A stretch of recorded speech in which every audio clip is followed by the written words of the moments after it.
Adatlığın habarçysy Aşgabatda Türkiýe siýahat etjek türkmenstanlaryň wiza almak üçin resminama tawsyryan Yeketek Nokodunyň Gateway International kompaniýasynyň wiza merkeziniň öz işini togtadanlygyny habar berýär. Çeşmeler bu merkezin işinin korrupsiya meseleleri, ilatdan goşyan dowamly şikayetler bilen baglykda togtadylanlygyny habar berýärler.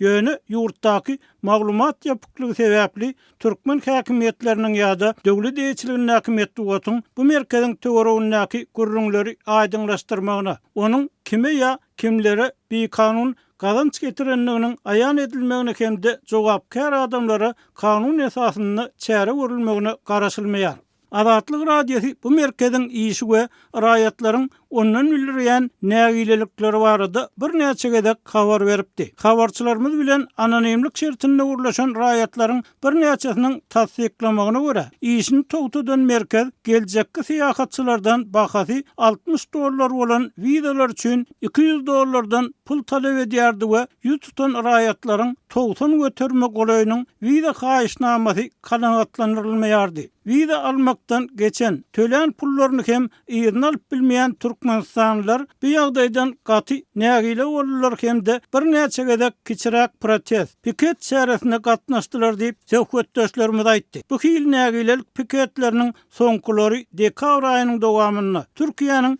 Aşgabatdaky ilçikanasynyň öňüne geçirilip adamlaryň nalasy, göz ýaşlary we gargyşlary ahyry öz netijesini berdi diýip bir söhbetdeşimiz bu habary tasdik etdi. Adatlyga gelip bolşan ýöne resmi taýdan tasdiklap bolmaýan habarda aýdylmagyna görä Aşgabat şäheriniň Bagtyarlyk Etrap prokuraturasy Gateway International wiza merkeziniň üstünden edilýän şikayetler boýunça derňew işini açypdyr. Adatlygyň çeşmesiniň aýtmagyna görä toplanan ardalar şikayetler netijesinde wiza merkeziniň resmiýetlerine garşy jenaýet işi gozuldy. Bu wiza merkeziniň täsirli adamlar tarapyndan göredilen we Türk wizasyny almak üçin ýüz tutýan adamlardan uly meçhurlarda para alyp bir kanun gazanç etmek üçin ulanılıp gelinenligi, para vermedik raýatlaryň wiza almagynyň tas mümkin bolmanlygy öňe sürilýär. Şu aralykda Biznes Türkmenistan näşriniň habar bermegine görä, Mozaik wiza kompaniýasy Türkmenistanyň raýatlar üçin Türkiýe wiza ardalarynyň kabul edilmegi boýunça resmi operator bolar. Bu kompaniýa ýurtda işini beseden öňkü wiza merkeziniň Gateway International kompaniýasynyň ornuny tutar diýip hökümetçi näşr kompaniýanyň sosial ulgamlardaky resmi sahypalaryna salgylanyp habar berdi. Wiza almak isleýän raýatlar resminamalary kompaniýanyň online portaly arkaly ýa-da wiza merkezine şahsy ýüz tutmak arkaly tawsyryp bilerler. Şeýle-de raýatlaryň olal Gateway International arkaly tawsyran ardalary öz güýjüne galar we olara bellenen tertipde serediler diýip habarda edilýär. Türkmenistan bilen Türkiýanyň arasynda wiza düzgüni resmi Aşgabatyň talaby boýunça 2022-nji ýylyň 10-njy sentýabryna girildi. Şondan bäri Gateway International wiza merkezi Türkmenistanyň öz işini dowam edip müňlerçe raýaty wiza berdi. Köp adamyň wiza haýyşlaryny kanagatlandyrmany alyrdy. Mozaik wiza Türkiýe Respublikasynyň konsulluk idaralar tarapyndan akkrediterlenen wiza ardalaryny gaýtadan işleýän resmi merkez bolmaly we ol ýakynda Aşgabat şäherine Bagtyarlyk etrawynyň 2127-nji köçesiniň Gylçkuly adyna köçe 71-nji jaýyna açylmaly. Türkmen häkimetleri ýurtda raýatlaryň syýahat hukuklaryny çäklendirýän okuw, iş, gazanç, saglyk meseleleri sebäpli ýüzbeýüz bolýan bir kanun ýagdaýlary barada çykýan habarlara reaksiýa bildirmeýär. Adatlygyň habarçylary resmiýetlerden göni açyk düşündiriş alyp bilmeýärler.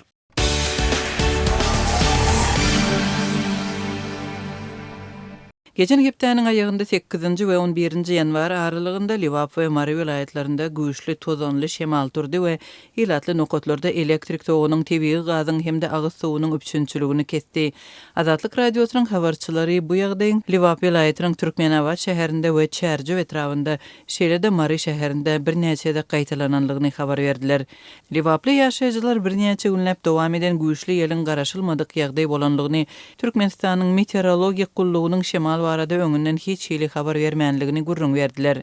Olalky tupanlar barada hem habar berme işleri ýaly bu gelek hem habar bermediler. Şäher hemde etrap ýaşaýjylary kışyň soğugyna suwsuz, ýeladyşsyz garlylar. Dip Türkmenabadyň Bahar etrapçasynyň ýaşaýjysy 11-nji ýanwarda gurrun berdi. Azatlyk radiosu bilen anonimlik şertinde söhbetdeş bolan Liwaplylar häkimetler tarapyndan ýagdaýy çözmek boýunça anyk jogabyň ýa-da anyk işleriň bolmanlygyny aýtdylar. 8-nji we 10-njy ýanwar aralygynda gaz üçünçüligi hem kesilipdir. Çerji etrabynyň owy ýaşaýjylarynyň gurrun bermegine görä gazyň kesilmegi zerarly ýaşaýjylar kışyň sowugynda nahary daşarda ojakda odun ýakyp pişirmeli bolupdyr. Öýleri ýylatmak hem uly mesele öwrülipdir. Gyş aýynda tozonly şemalda ojakda nahar bişirmeli bolduk. Öýüň içi sowuk, kondisioneriň ýyladyş sistemasyny ýakaýyn diýsem tok ýok. Suw turbolary işlemeýär diýsem gaz ýok. Degişli edaralara jaň etmek hem netije bermedi. Dip çerjewli enede ýerendi. Yerli telekeçiler tozonly şemalyň şäheriň infrastrukturasyna ýetiren ýaramaz täsiri sebäpli azy haritlaryny satýan dükanlaryň, garbanyşhanalaryň ýetki çekenligini aýdarlar. 6000 manatlyk şoklat önümleri zaýa boldy. Bizde nede ähtiýaçlanýar ulgam bar, nede hökümetden kömek. Ýalňyşdy işleýän generator alyp goýmakçy bolsaň hem onuň üçin ýalňyz hem tapmak soňky döwür problema. Dip Türkmenabadly dükan satyjysy gurrun berdi. Çerjewli dükan satyjysy bolsa 2,5 müň manatlyk süýt önümleriniň zaýalananlygyny aýdar. Tozonly güýçli ýel goňşy Mary welaýatynda hem turupdyr. Bu ýerde tozon gatyşykly güýçli şemally howa 9-njy ýanwarda başlanyp 2 günläp dowam edipdir. Bir gün öň başlanan güýçli şemal ertesi gün dowam etdi we 10-njy ýanwarda uzak günü tozon ýagdy. Bu tozonyň nireden gelýändigi belli däl. Howanyň tozonlugyndan ýaňa daşar çykan adamlary üsgürdüp demini gystyrýar. Dip marly ýaşaýjy gurrun berdi. Yerli saglyk işärleri hassahana ýüz tutan adamlaryň köp bolanlygyny, hassalaryň güýçli kelle agrydan hem dem gysmadan zehrenenligini Azatlyk radiosuna aýtdylar. Tozon aynalardan hem öýüň içine girýär. Öýüň içi hem tozonly. Köp adam öýüň içinde hem maskal gezdiler. Dem gysmaly adamlar dem almagyň kynlygyny aýdýarlar. Dip marly Lukman gurrun berdi. Güýçli ýel we galyň tozonly ömür ýol hereketine hem yaramaz täsir ýetirdi. Maraşgabat uly awtoýolunda hereket etmek hem kynlaşypdyr. Howanyň tozony bilen hususy awtologlar, kirýän taksiler ýollaryny zordan gördüler. Awtobanyň ýoluna çölden çäge süýşýär. Dip marly sürüji aýtdy. Çeşmeleriň söýlerine görä şenbe güni tozonly ýeliň netijelerini ýok etmek üçin ýowar geçirilipdir. Mary şäherinde diňç güni ýowara ähli jemaat gulluklarının işgärleri çykarylypdyr. Şeýle-de ýowara käbir ýerli büdjet edaralarynyň işgärleri hem gatnaşdyrylypdyr. Azatlyk radiosu Liwap we Mary welaýatynyň häkimliklerinden resmi tesbir almaga inançdy. Emma bu edaralaryň web saytlarynda görkezilen telefon nomerlere hiç kim jogap bermedi.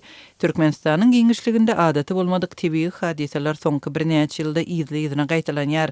Duzly we tozonly ýel ýurdyň ähli welaýatlarynda, şeýle hem paýtagtynda ençimegedek boldy. Emma şol tabii ýagdaýlar barada Türkmen hökümeti we döwlet medeniýeti tarapyndan agdalmady. Türkmenistanyň radio telewizionyasy ýurdyň içinde bolýan tabii hadiseler barada hiç hili habar bermeýär. Ýurtda alym ýokmuka bu tozonyň näme sebäpden bolýanlygyny ilata bir düşündürseler diýip marly ýaşaýjy Azatlyk radiosu bilen söhbetdeşlikde aýtdy.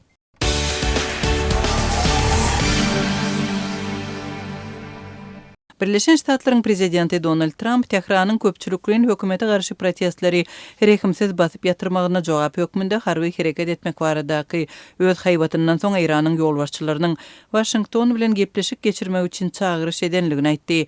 Iranyň liderleri jaň etdiler diýip Trump 11-nji ýanwarda Air Force One uçarynda jurnalistlere aýtdy. Ol duşuk bellenelýär, olar gepleşik geçirmek isleýärler diýip sözüne goşdy. Şeýle-de bolsa duşukdan öň hereket etmeli bolmagymyz mümkin diýip Trump anyk bir zat aýtman sözüne goşdy. Tehran Trump'yň bu sözleri barada derrew düşündürüş bermedi. Iranyň näme barada gepleşik geçirmek isleýänligi destine belli bolmady. Iki ýurt ozal Tehranyň jedelli ýadro programmasy barada gytaklaýyn gepleşik geçiripdi. Birleşen Ştatlar we beýleki günbatar ýurtlary İran hökümetiniň protestçilere garşy batyşyny ýadgyryp, İranyň ret edýän ýadro ýaraglaryny öndürmek boýunça tynançygy sebäpli Tehrana garşy sanksiýa girdiler. 11-nji ýanwarda Trump soňky 15 güniň dowamında demonstrantlaryň batyrylyp ýatyrylmagynda 500-den gowrak adamyň öldürilenligi baradaky tasdiklanmadyk habarlaryň arasynda İranda protestçileri goldamak üçin mümkinçilikleri öwrenýänligini aýtdy. Harbiler muňa garaýar we biz ören güýçli variantlary eser edýäris diýip Trump jurnalistlere aýtdy we İranyň opozisiýa liderleri bilen aragatnaşykda bolandygyny hem sözüne goşdy, emma anyk zat aýtmady. Trumpyň bu sözleri Birleşen Ştatlaryň metbuatynda Birleşen Ştatlaryň liderleriniň Tehranyň protestçilere garşy bir kopsuluk çärelerine jogap bermek üçin mümkinçilikler barada berilen maglumatlaryň ýany beýan edildi.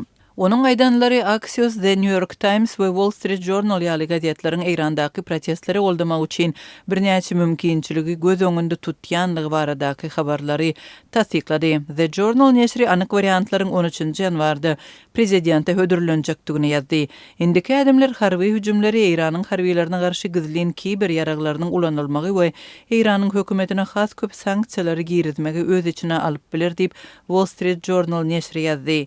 Bu wakalar hukuk goraýjy toparlaryň we hökümet metbuatynyň 11-nji ýanwarda Iranyň onlarça şäherinde we etraplarynda protestleriň tutsak etmeleriň we zorlukly hereketleriň bolanlygyny habar bermeginiň arasynda ýüze çykdy. Hopsuluk güýçleriniň artýan basyşyna garamazdan demonstrasiýalar 3-nji hepde dowam edýär. 10-njy ýanwarda İran hökümeti öz tarapdarlaryny Birleşen Ştatlaryň we Israýlyň terrorçulukly hereketleri diýip adlandyran ýagdaýlary ýazgyrmak üçin umumy milli mitinglere gatnaşmagy çağırandan soň zorlukly wakalaryň ehtimallygy ýene güýçlendi. Birleşen Ştatlarda ýerleşýän İranly aktivistleriň guramasy bolan adam hukuklary boýunça habar gullugy soňky 15 güniň dowamında geçirilen protestlerde 544 adamyň öldürilendigini aýtdy. Bu gurama adından 10.061 adamyň tutsak edilenligini we 31 vilayatyň 186 şäherçesinde we owalarynda 585 ýerde demonstrasiýalaryň geçirilenligini habar berdi. Ýurtda internetiň tas doly ýapylmagy sebäpli maglumat almak kyn bolan soň bu sanlary gararsız daýdan tasdiklap bolmady. Ýurtda telefon hyzmatlary hem çäklendirildi. Hukuk goraýjy toparlar İranda sanly aragatnaşyk ulgamanyň kesilmeginiň döwletiň hopsuluk çäreleriniň dowamında zorlugy gizlemek üçin edýän tagallalarynyň bir bölegi aýtdylar.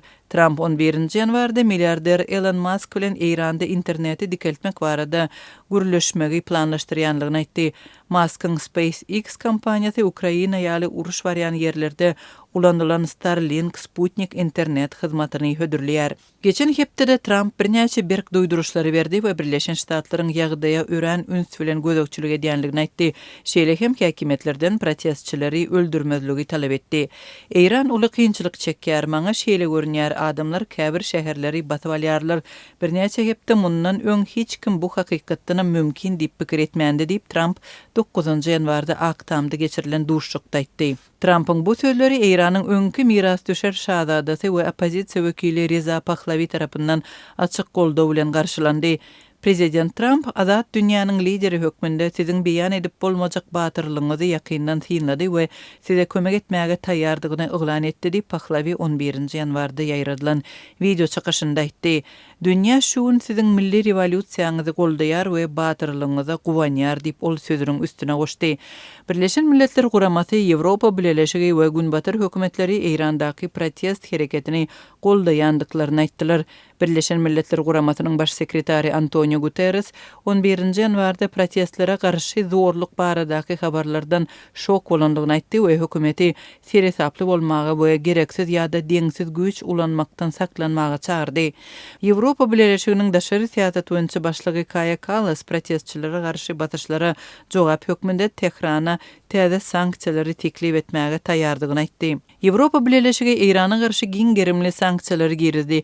Ýagny bu adam hukuklaryny bozmakda, ýadro ýaraglaryny ýaýratmakda we Tehranyň Ortaýa Ukrainada uruşyna goldaw bermeginde jogapkärlere garşy diýip Kallas Germaniýanyň Die Welt gazetine beren interwýusynda aýtdy.